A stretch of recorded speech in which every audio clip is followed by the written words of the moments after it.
நல்ல ஒரு மழை நாள் இரவு நேரத்துல தனக்கு ஏதாவது இறை கிடைக்குமா அப்படின்னு தேடிக்கிட்டே போன பாம்பு ஒண்ணு அங்க இருந்த இருட்டான ஒரு தச்சு வேலை செய்யற இடத்துக்குள்ள ஜன்னல் வழியா உள்ளுக்குள்ள போச்சான்.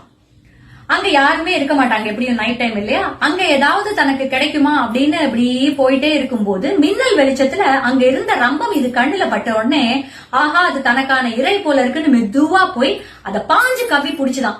அந்த ரம்பத்தினுடைய ஷார்ப்பான அந்த பகுதி இதுக்கு வாயில குத்தின உடனே இது என்ன நினைச்சுட்டு அந்த இறை தான் தன்னை பாதுகாத்துக்கிறதுக்காக திரும்ப நம்மள தாக்குறது அப்படின்னு நினைச்சிட்டு இன்னும் இறுக்கமா அத கடிச்சுது.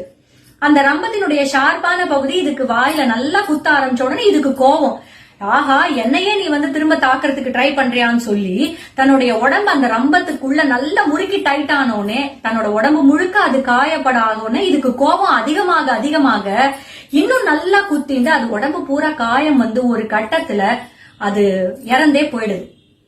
கொஞ்சம் யோசிச்சிருக்கலாம், அதுக்கு என்ன தெரியும். இது எதுக்காக சொல்ல வரேன்னா, சமயத்துல கோபம் வந்துட்டா மனுஷங்க அப்படிதான் ஆயிடும்.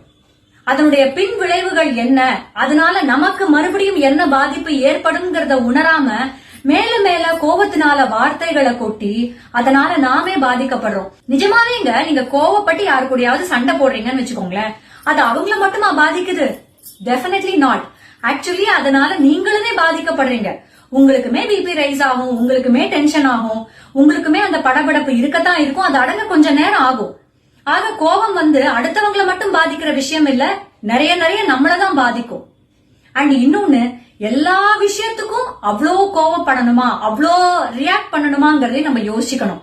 சில விஷயங்கள் எல்லாம் நம்ம காதுல வாங்கிக்கிட்டோம்னா கோபம் வந்தா கூட இதெல்லாம் கோவப்பட்டு பேசக்கூடிய விஷயம் இல்ல, அதுக்கு அவ்வளவு அருகதை இல்ல அப்படின்னு நினைச்சு நீங்க ஒதுங்கி போயிடுங்க.